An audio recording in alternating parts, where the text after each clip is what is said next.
what's going on, guys? Kalamazi here, and today I want to take a little bit of time to talk to you guys about Wrath of Consumption versus, I guess, Demonic Synergy, our two legendary choices for Affliction Warlocks in patch 9.0.5. Now, for those of you guys who don't know, I am indeed in a new apartment. I moved a few days ago. Things are still getting set up. This room's probably going to change a good bit, but for now, here I am. Sorry about the few days away. But with all that being said, the most recent video that I put out, I guess until this one, was talking about Wrath of Consumption, the legendary in Mythic Plus for Warlocks. Now, over the last few weeks, we've seen a bit of people playing Wrath in Castle Nathria on fights like Sun King Salvation, on fights like Stone Legion Generals, a little bit, even on Council of Blood, because waiters are dying pretty frequently. And there's been a lot of questions going around, hey, is Wrath of Consumption better than Synergy? Baseline, no. On certain fights and in certain settings, quite possibly. But interestingly enough, it changes the way that Affliction's damage profile and breakdown sort of works a little bit. So today I want to talk to you guys about that, why the build looks a little different, why some talents gain value, lose value, make some comparisons, give some examples as to where it's good, how it can be good, and then really just, well, go from there. Any WeakAura's profiles or add-ons you see here, you can grab for free off my Twitch. If you want to hang out, swing by, grab them anytime, feel free to do so. So let's get into it, starting off talking about how Wrath changed, and then just the talents and how they affect Synergy versus Wrath of Consumption, really based off of how Affliction's toolkit currently works. So Vision of Demonic Synergy, this is the pretty much de facto go-to legendary that Affliction's played for a while. The thing with Synergy is that, unlike Wrath of Consumption, the proc is random. Looking through logs, even in, you can see in a lot of higher end logs that there's a huge difference between getting a Synergy proc in your opener as Affliction during your Dark Glare in your Rapture cycle and not. It's not as big as like VOP major RNG was with Destro and BFA, but it's pretty impactful getting the proc on you. But even like, you can't control whether it procs on your pet or on you, the actual player, nor can you control when it actually procs. You want it to proc at the most opportune time, obviously. You want the proc when you're burning the first boss and tearing aside. You want the proc in your opener, but you can't always plan and control when synergy is going to proc, sort of similar to how actual Cabal's Hymnal works. The thing with Synergy, though, and just this version of Affliction that's become the de facto go-to spec in, I guess, build and basically every aspect of the game at this point, is that your damage breakdown is not dot damage anymore. Yeah, your dots deal a bit of damage, 6, 7, 8%, but they're really all there just to add value to Malefic Rapture. Your dots buff your Rapture in a sense.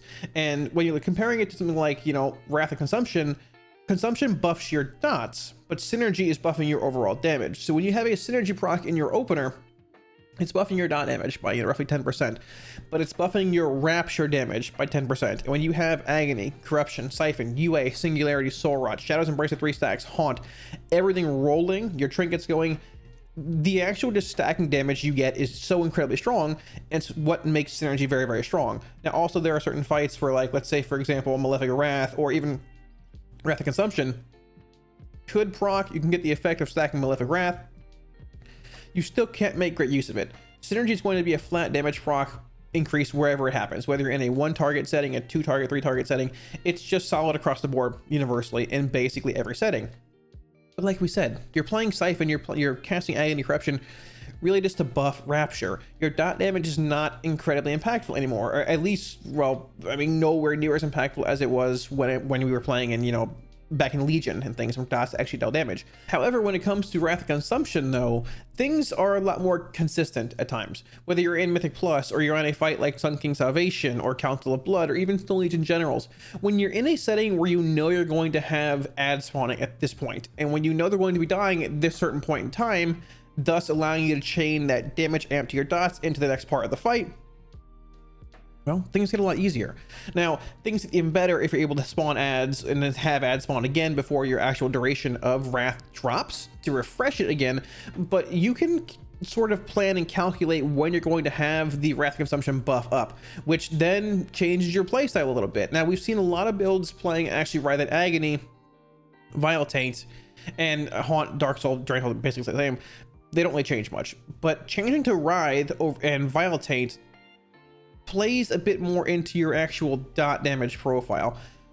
Now we've seen, like I said, we've seen it played in Mythic Plus, we've seen it played on Sunken Salvation, on Council of Blood, and you might think that, oh, we should be playing Siphon Life because it's a third dot, right? It's a third dot and more dot damage. It makes sense. But when it comes to Mythic Plus, a build like this, I think, is a very, very strong build in Plus. It's my favorite one so far. It brings a lot to Tyrannical, a lot to Fortified settings. It brings a lot to basically every setting you can be in Mythic Plus. And in rating, it's solid.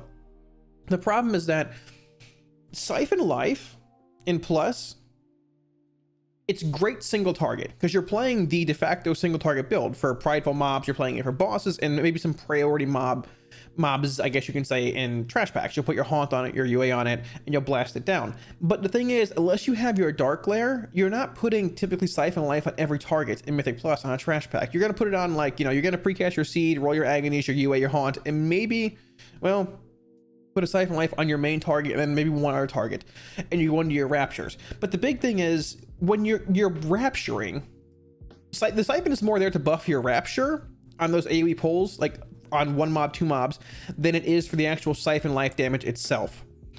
Even when your dots start falling, you're going to refresh your corruption, your agonies, your Siphons are going to fall, mostly, but it's not the end of the world. You can refresh them on your main target, your second target, but it's not like corruption or agony where you're going to be maintaining it 100% of the time, every time. It's just, you're trying to maintain 12 dots, 15 dots in a 4 target setting. Even with 25% haste and playing Dark Soul, things are still rough. You can't do that. Siphon is more so there to buff your rapture damage, which, once again, I know not everybody loves rapture. They rather see dot damage be more relevant. I get it. I'm in the same camp, but myself included, when I wanted to play Siphon this week when Fortified came back around with Wrath of Consumption, and I realized really quickly playing this build, number one, you have a million things to do. Like, Vile Taint gains a lot of value here as well because PS is a 45-second cooldown. It is indeed a dot. It does not cost a soul shard, but Vile Taint's a dot that goes in every mob. And if you're rolling a Wrath stack at 5, a 30% damage buff, and you can roll like 2 or 3 Vile Taints in the time you can roll a Singularity, I guess 2 1/4, the damage difference is actually substantial. It's a dot on every single mob. It also affects rapture damage and things too. But the build that I've shifted away from, or shifting away from the more single target build, playing Wrath of Consumption, is actually Wrath and Agony and Vile Taint.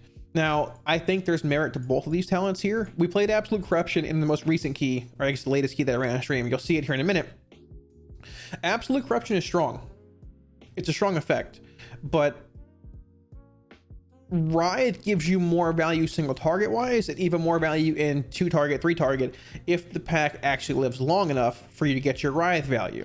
Now, interestingly enough, you'll actually see it here, I guess, a bit over the course of this starter Halls of Atonement run here. We didn't actually finish it, but nevertheless, the interesting thing with Wrath of Consumption is that we've mentioned before, it gives 2 stacks of Wrath of Consumption per mob, as long as you have an agony and corruption rolling on it when it actually dies, because the wording on Wrath of Consumption technically says targets to die with your agony or corruption on them grants you Wrath of Consumption. Now, we're not totally sure if this is a bug or intended, but the wording implies that it very well could be intended. Keep in mind, this duration was increased to 30 seconds from 20 in the most recent 0.5 build, and the damage was increased from 5% to 6%. The big thing here, and I've actually encountered this a good bit in Plus, playing the Siphon Life and Wrath and Agony build, is that a good bit of the time, mobs get really close to dying, like 5%, 4%, 3%, and your corruption drops. And I'm not going to refresh my corruption on a 3% mob. It's not going to happen, normally. But if it's like a 2 or 3 mob pull, you have to refresh that corruption to get that Wrath stack rolling into the next pack. It's sort of like breaking a habit that you haven't really had to deal with in a long time, because who's going to refresh a dot at 2%? Even on a boss, if my agony is dropping at 1%, I'm probably not going to refresh it because I can still wrap, I can still drain, I have other things going on, right? But when it came to Mythic Plus, that was the first thing I noticed, was that I had to actually keep a really, really close eye on my corruptions when a mob was super, super low, because I wasn't getting my full Wrath stacks in the midst of Tyrannoscythe, heading from one pack to the next to the next. Writhe is still very strong. You can get a lot of Writhe value if the target lives long enough in Mythic Plus. It is indeed a single target gain compared to Absolute Corruption. It's about 120 DPS difference for me.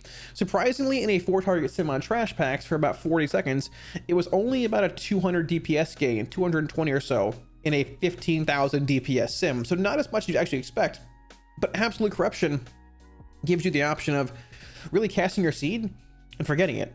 You don't have to refresh it last second. You don't have to worry about it. And technically playing AC means you don't have to recast your seed in general, because typically in a 17-ish setting, which is like a mid-tier key, 4 to 5 weeks, you're going to have to recast a seed probably again to refresh, but you don't playing AC. So that's an extra rapture you can squeeze in, which is not dealing as much damage as it would with a Siphon Life, I guess with the SL build being up, but it's still an extra rapture nonetheless. So I think both Wrath and Agony and Absolute Corruption are actually pretty close to each other playing the Wrath and Consumption build. The PS Vile Taint thing, I do feel that Vile Taint is actually a bit stronger with this build, just because of the Wrath and Consumption 30% damage buff.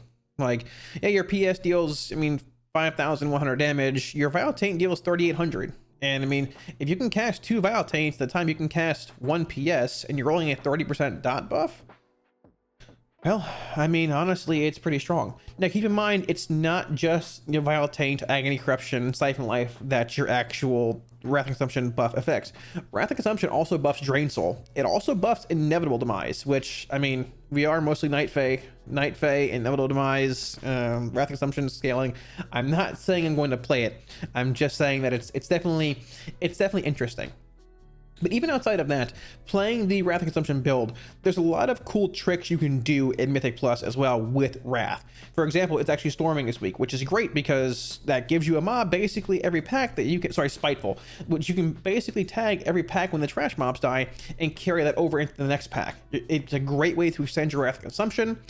There are other tricks too, like for example in Tyrannicide, you can actually dot the Fox on the second boss, like Mist Caller, I believe is what her name is, close to when it's going to expire, to get 2 stacks of Wrath and Consumption, 1 from Agony and 1 from Corruption. Technically you could put a UA on it too for a shard, but I mean moving it around in that fight and everything else is sort of, but there's a lot of ways you can actually use and abuse Wrath of Consumption. Even if, let's say for example in Mythic Plus, you're pulling a pack onto a boss, in a similar fashion to what you might want to do with the Implosion Legendary for Demonology, you can get that Wrath of Consumption value and then keep it rolling. You know, maybe you pull a pack before, you CC a mob, kill all 3 other packs, roll with a 5 stack of Wrath, and pull that pack into the boss, keep it up for the lock to get some shards, and then okay, turn, kill the mob, refresh Wrath, go. You can't really do that in a setting with Implosion because you need 3 targets, but you can do that with Wrath and Consumption, and you have a 30-second window to actually refresh Wrath by killing the mob. More shard gen, an extra shard from Drain Soul. It's actually really strong. Now, Wrath is better in some keys than others. You're going to probably see a little more value in like Halls of Atonement, Tyrannicide, but even when we were running Aspires, the fact that you get 2 stacks of Wrath and Consumption per target as long as you have an Agony and Corruption rolling on it is really strong. The damage breakdown towards the end of the runs has been, you know, about, give or take, depending on the build, whether you're playing Writhe or AC, about like 14 to 15% being whether Agony or Corruption, depending what talent you're playing. The other one being around 10, and having Vile Taint around 10% as well. Now listen, this is not Legion numbers, right? We're not looking at, you know, 70% of our damage being dots, or it's a little excessive, but you know what I'm saying. But still, the dot damage is there. It's actually relevant. And as far as like Mythic Plus goes, I've been impressed with this legendary. We only have a rank 3. I upgraded it last week, and the set that I'm playing it in actually has about an eye level and a half less, with 1 less socket compared to my normal build with Synergy. And I really like being able to control the proc, I guess, sort of have a good idea of when I'm going to have Wrath rolling into the next pack.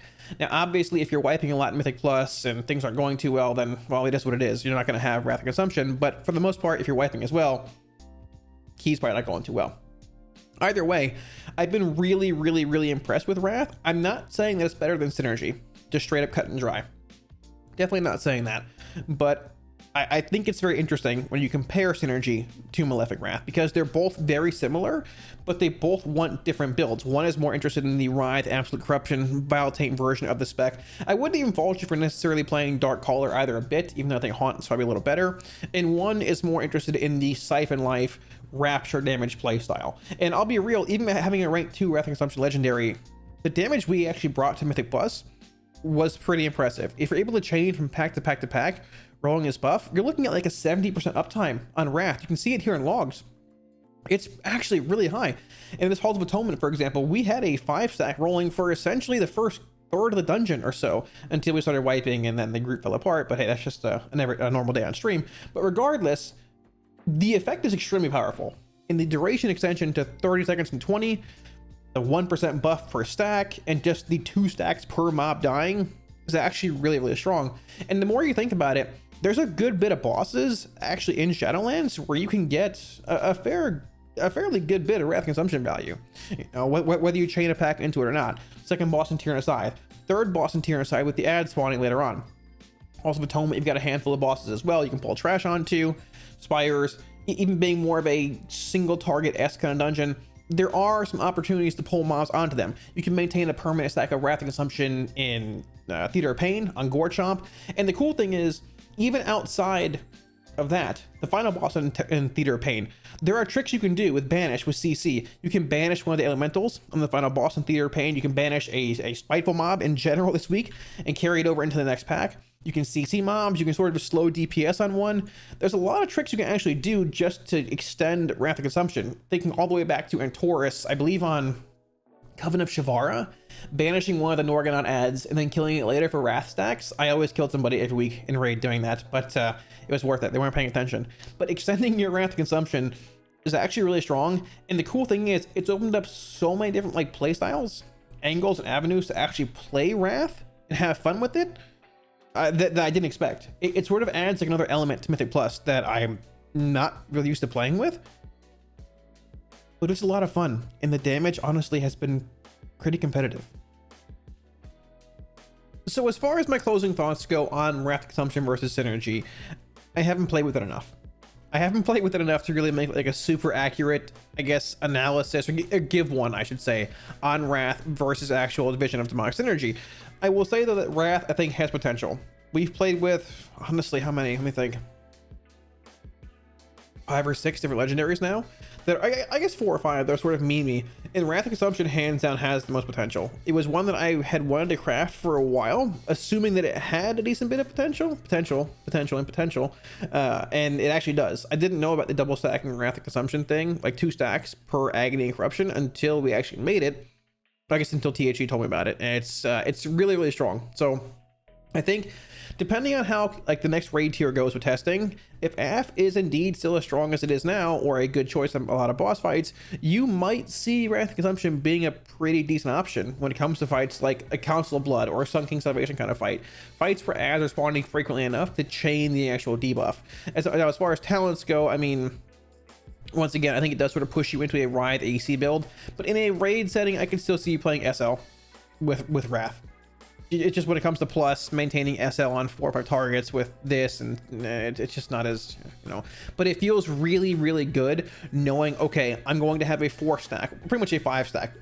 Let's be real, a 5 stack rolling into this next pack, heading into plus, heading into next pack, heading into the boss.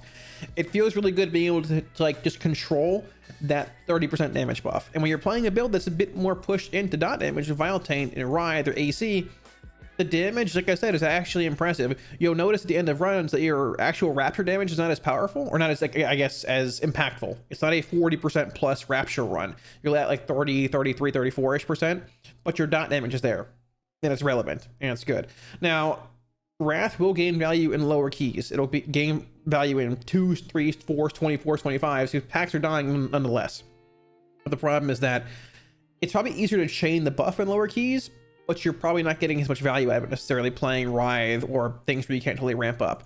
But like similar to Synergy, it's just good in a lot of settings. And unlike Synergy, you can control the proc. You know, I would love to have a Synergy proc on my opener every time playing AF, but it doesn't always happen. When it does, it's awesome. When it doesn't, okay, your damage is still fine. When you have Wrath rolling from pack to pack to pack and chain it for 3 or 4 minutes, your damage is pretty impressive. I got some gear this week. But regardless, even excluding all this gear, I've been really impressed with Wrath Consumption. It's definitely one that if you haven't made it yet, I keep your eye on it. Maybe check out a few more videos I'm going to put out over the next few days. But at this current point in time, it gets my vote as being the best sleeper legendary that I've played with so far. Thanks for watching, dudes. Now, like I said, I've been getting a lot of questions about Wrath of Consumption with Synergy versus Synergy, where it's good, where it's bad. So I thought the best thing to do is just make a video about it and talk about it a little bit. Once again, I apologize for not being on YouTube for the past few days. I've been in the middle of moving and I have a lot of things to do still. I need to paint this room. I have to change some things around. But yeah, so thanks for watching, guys. Hopefully it cleared up some, I guess, questions y'all might have had. Any Week Wars profiles or add-ons to see here, you can grab for free off my Twitch if you want to swing by, hang out, ask any questions anytime. Feel free to do so. At the same time, if you have any questions, feel free to drop them in the comment section below. I'll be sure to get back to you. Thanks again for watching, dudes, and I'll catch you all again soon on stream. Peace.